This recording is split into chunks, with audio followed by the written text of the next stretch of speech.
আমার আল্লাহ প্রত্যেক দিন 5 বার তার বান্দাদেরকে ডাকে। প্রত্যেক দিন প্রত্যেকটা বান্দারে 5 বার ডাকে। মসজিদে মুয়াজ্জিনের মুখ দিয়ে প্রত্যেক দিন 5 বার ডাকে প্রত্যেকটা বান্দারে। মসজিদে মুয়াজ্জিনের জবান দিয়া আল্লাহ প্রত্যেক দিন 5 বার ডাকে। মুয়াজ্জিন যখন বলে হাইয়া আলাস সালাহ, নামাজের জন্য এসো, আবার বলে হাইয়া আলাল ফালাহ, কল্যাণের জন্য এসো। প্রত্যেক দিন 5 বার আমার আল্লাহ প্রত্যেকটা বান্দারে 5 বার করে ডাকে নামাজের জন্য আসার জন্য।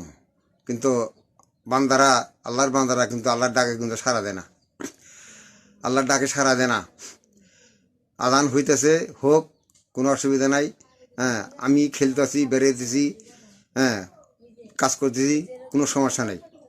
কিন্তু আল্লাহর কাছে জবাবদিহি করতে হবে। এই যে ডাকের জবাব দিল না, এই ডাকের জবাব আল্লাহ ডাকে যে মসজিদে আসো, মসজিদে আসিয়া তোমরা জামাত আদায় করো।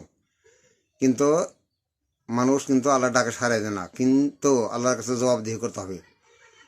প্রত্যেক দিন আল্লাহ 5 বার ডাকে, এই ডাকে মানুষ সাড়া দেয় না। আল্লাহর কাছে জবাবদিহি করতে হবে প্রত্যেক দিন। হাসরের মধ্যে এর জবাব দিতে হবে।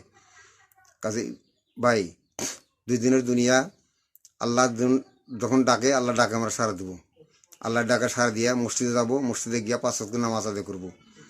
কারণ হাসরের মধ্যে আল্লাহ প্রথম আগে নামাজের হিসাব নেব। আগে আল্লাহ পাক হাসরের মধ্যে নামাজের হিসাবটা নেব আগে প্রথম, তারপর অন্যান্য হিসাব তো আছেই।